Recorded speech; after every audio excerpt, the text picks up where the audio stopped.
নমস্কার, আমি রুম্পার হেসেলে তোমাদের সকলকে জানাই স্বাগত। প্রতিদিনের মতন আমি আজও আবার চলে এসেছি নতুন একটি রেসিপি নিয়ে। আজকে আমি সন্ধেবেলার স্ন্যাক্সের একটি রেসিপি তোমাদের মধ্যে শেয়ার করব। সেটা হচ্ছে স্পাইরাল পটেটো চিপস। তা এই স্পাইরাল পটেটো চিপস আমি তৈরি করতে আমার যেই উপকরণগুলো লাগবে সেগুলো আমি তোমাদের একবার দেখিয়ে নিই।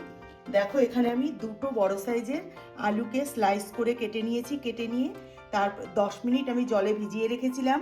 তারপরে জল থেকে তুলে ভালো করে ছেঁকে নিয়ে শুকনো একটা সুতির কাপড়ের মধ্যে ভালো করে আমি জলটাকে শুষিয়ে নিয়েছি। এর মধ্যে কোনো কিন্তু জল থাকা চলবে না, তাহলে কিন্তু চিপসগুলো মুচমুচে হবে না। আর এখানে আমি নিয়ে নিয়েছি, এখানে ময়দা আর কর্নফ্লাওয়ারকে একসঙ্গে করে নিয়েছি। এখানে আছে লবণ, শুকনো লঙ্কার গুঁড়ো, গোলমরিচের গুঁড়ো, বিট লবণ, শেজওয়ান সস, আর এখানে আছে টমেটো সস। তা সবার প্রথমে আমি এখানে স্টিকের মধ্যে এই পটেটোর স্লাইসগুলোকে আমি গেঁথে নেব। তাই প্রথমে এইভাবে আমি পটেটো স্লাইসগুলোকে এইভাবে আমি গেঁথে নেব। আর এই স্লাইসের মধ্যে কিন্তু একটুও জল থাকা কিন্তু চলবে না। এইভাবে আমি স্টিকগুলোকে তৈরি করে নেব। এটা কিন্তু খেতে ভীষণই ভালো হয়, সন্ধেবেলা চায়ের সঙ্গে কিন্তু জমে যায়। আর বিশেষ করে বাচ্চাদের তো ভীষণই পছন্দের একটা ডিশ। এটা কিন্তু বাচ্চাদেরকে এইভাবে সন্ধেবেলা করে দিলে ওরা কিন্তু মজার সঙ্গে ভীষণ ভালোভাবে খাবে। বাজার থেকে এই একটা স্পাইরাল পটেটো চিপসের একটা স্টিক কিনতে গেলে কিন্তু অনেক পয়সা, কিন্তু এটা কিন্তু সহজেই কিন্তু ঘরে বানিয়ে নেওয়া যায়। এইভাবে বানিয়ে নিলে ভীষণই ভালো লাগে, দেখতেও খুবই সুন্দর হয়। এখানে আমার 4টের মতন স্টিক তৈরি হবে। এইভাবে স্টিকগুলোকে তৈরি করে নেব। এই একটা হয়ে গেল। এবার আমি এইভাবে সমস্ত স্টিকগুলোকে তৈরি করে নেব। দেখো, স্টিকগুলো আমি এইভাবে তৈরি করে নিয়েছি। এখানে দুটো আলুতে দেখো আমার 5টা স্টিক তৈরি হয়েছে। তা বন্ধুরা, তোমাদের কাছে অনুরোধ রইল প্রথম থেকে শেষ পর্যন্ত ভিডিওটি দেখার। আর ভিডিওটি যদি ভালো লাগে তাহলে একটা লাইক দিয়ে দিও। তা এটাকে এখন আমি সাইডে রেখে দেবো। এবার আমি একটা পাত্র নিয়ে নিলাম। প্রথমে আমি একটা ব্যাটার বানাবো। তার জন্য দেখো, এই যে এখানে কর্নফ্লাওয়ার আর ময়দা নিয়ে নিয়েছি, সেটা আমি এর মধ্যে ঢেলে নিচ্ছি।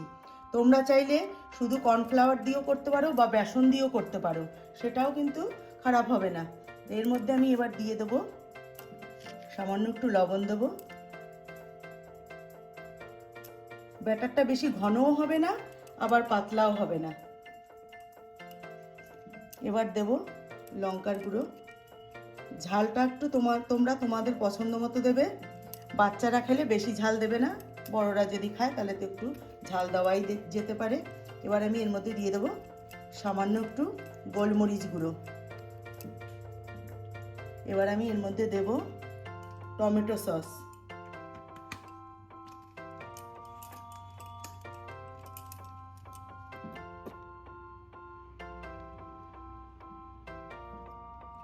আর দেব একটু শেজওয়ান সস।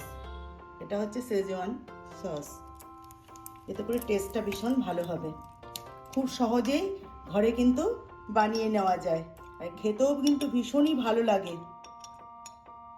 বাচ্চাদেরকে বানিয়ে দিলে ওরা তো ভীষণই পছন্দ করবে।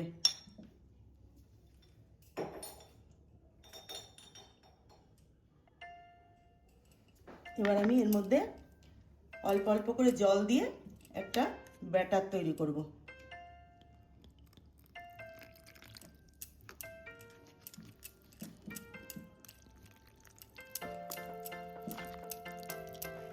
দেখো, ব্যাটারটা আমি তৈরি করে নিয়েছি। ঠিক এই রকম হবে ব্যাটারটা, একদম ঘনও না আবার খুব বেশি পাতলাও না, ঠিক এই রকম তৈরি করতে হবে। এবার আমি এই ব্যাটারটাকে এর মধ্যে লাগিয়ে নেব।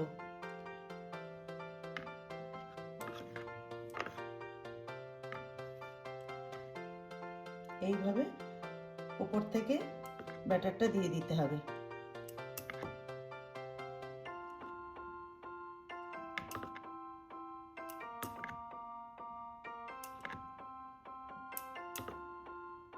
দেখো এদিকে গ্যাস ধরিয়ে কড়াই বসিয়ে দিয়েছি। কড়াইতে বেশ কিছুটা আমি সাদা তেল দিয়ে দিয়েছি, কেন এটা ডিপ ফ্রাই করতে হবে, এই জন্য তেলটা একটু বেশিই দিতে হবে। তেল গরম হয়ে গেছে, আর ফ্লেমটা কিন্তু একদম মিডিয়ামে রাখতে হবে। এবার এইভাবে এর মধ্যে ব্যাটারগুলো দিয়ে আমি তেলের মধ্যে ছেড়ে দেব। একটা একটা করে এইভাবে দেবো আর তেলের মধ্যে ছেড়ে দেবো। আবারও তোমাদের আরেকটা দেখাচ্ছি। এইভাবে প্রত্যেকটা স্টিকের মধ্যে এইভাবে ব্যাটারগুলোকে দেব, দিয়ে তেলের মধ্যে ছেড়ে দেবো। আর আমি এখানে দুটো দুটো করে ভাজবো একসঙ্গে। সবগুলো একসাথে করে ভাজতে গেলে কি হবে, একটার সঙ্গে একটা লেগে যাবে, তাতে করে ইয়েগুলো চিপসগুলো ভালো হবে না, ভাজাটা ভালো হবে না, একটার সঙ্গে একটা লেগেও যাবে। এইভাবে আমি দিয়ে দিলাম, এবার একটা ছেড়ে দেবো। আর এটা কিন্তু সম্পূর্ণ মিডিয়াম ফ্লেমে ভাজতে হবে, তবেই গিয়ে কিন্তু একদম মুচমুচে হবে, নাহলে কিন্তু এটা ভেতর থেকে কাঁচা থেকে যাবে। এভাবে আমি দুটো দুটো করে ভাজবো, আর সাথে সাথে এভাবে উল্টে দেবো। খেতে ভীষণই ভালো হয়, তোমরা বাড়িতে অবশ্যই একবার ট্রাই করবে। সন্ধ্যেবেলার চায়ের সঙ্গে করে খাবে, খেয়ে আমাকে কমেন্টস করে জানাবে তোমাদের কেমন লাগলো।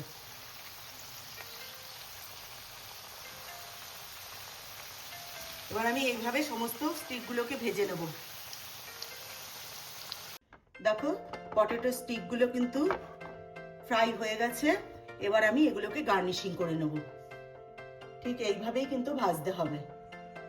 দেখো আমি একটা প্লেটে উঠিয়ে নিয়েছি। এবার আমি ওপর থেকে দিয়ে দেবো একটু বিট লবণ ছড়িয়ে দেবো প্রত্যেকটাতে, এইভাবে একটু বিট লবণ। আর এবার দেব চাট মশলা। আমি যে ব্যাটারটা তৈরি করেছিলাম, তোমরা চাইলে কিন্তু ব্যাটারের মধ্যে একটু চাট মশলা দিতে পারো, সেটাও কিন্তু খারাপ হবে না। এবার আমি উপর থেকে দিয়ে দেব টমেটো কেচাপ।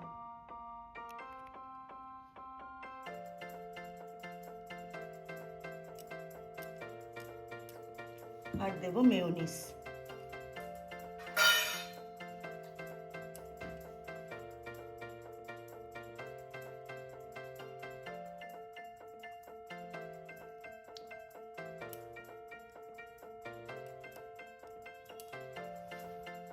দেখো আমার একদম রেডি।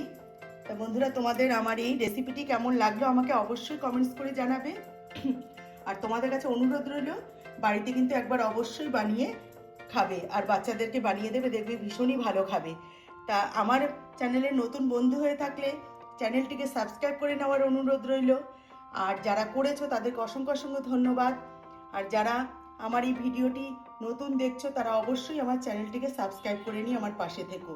আর যারা ফেসবুক থেকে দেখছো, ফেসবুকের পেজটিকে অবশ্যই ফলো করে নিও। তাহলে আজকের মতো ভিডিওটি এখানেই শেষ করছি। ভালো থেকো, সুস্থ থেকো, নমস্কার।